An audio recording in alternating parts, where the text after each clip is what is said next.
Sir गाड़ी जैसी मर्जी हो, अगर वो अपना काम नहीं कर रही तो वो डेड है, चाहे उसकी कीमत करोड़ों में। और फूल जैसा मर्जी हो, अगर वो खुशबू नहीं दे रहा तो वो फूल फूल नहीं है। सर कुदरत ने जिस चीज़ किसी में जो काम लगाया हुआ है, अगर वो काम उस चीज़ की ज़ात से माइनस करे तो वो चीज़ नहीं रहती। सोचें आप कि वो कौन सी ऐसी चीज़ है जो आपकी ज़ात से माइनस कर ले तो आप नहीं करते, और वही चीज़ आपकी खुदी है, वही आपका काम है, वही आपकी तहलीक का सबब है, वही वो चीज़ है जिसके लिए आप बने हैं। अगर आपने आज उस चीज़ को पहचान लिया तो यही आपकी सेल्फ एक्चुअलाइजेशन है, यही आपकी खुदी है, यही से ही आपकी ज़िंदगी के सफ़र का आगाज़ होगा।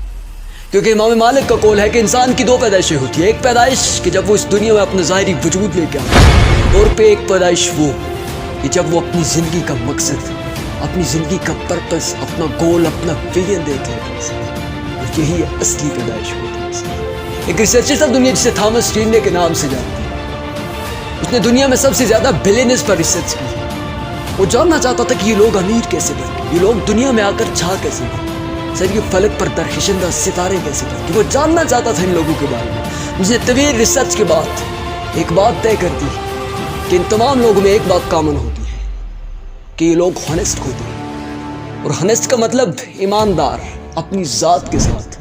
उस मुकाम पर पहुंचने के लिए उन्होंने जो विजन सेट किए हुए थे ना, फिर उस विजन्स को स्टेप्स में डिवाइड किया हुआ था, और हर स्टेप्स के लिए एक टाइम रखा हुआ था। सर उस टाइम पर कभी वो समझौता नहीं किया करते थे अपनी ज़ात के साथ। बेशक दिल माने या ना माने, जिस्म काम करने के लिए उठे या ना उठे, सर दिमाग काम कर रहा हो या ना हो, लेकिन वो फिर भी खुद को उठाकर काम पर लगा दिया करते थे। सर याद रखना कि काम करने का मूड हो तो उस वक्त काम नहीं किया जाता सर जब दिल काम ना कर रहा हो उस वक्त भी अपने जिस्म को काम पर मजबूर करने वाला शख्स की सर खास करके अपनी ज़ात के साथ खुनस होता है, और यही सबसे बड़ी खुनस्ती होती है। सर आपके घर में सब कुछ हो, सिर्फ एक चूल्हा ना हो तो सर आपके पूरे का पूरा घर खाली है, क्योंकि जिसकी बिना पर घर चलता है सर वही ना हो तो घर के अंदर हर चीज़ के होने का कोई मकसद नहीं। सर अलमारी हो लेकिन उसमें कपड़े ना रखे जाए तो वो अलमारी नहीं रहती। सर आप सोचें कि वो कौन सी ऐसी चीज़ है जिसके लिए आप बने हैं लेकिन वो आपके अंदर मौजूद नहीं है, सर वही आपकी खुदी है। उसको पहचाने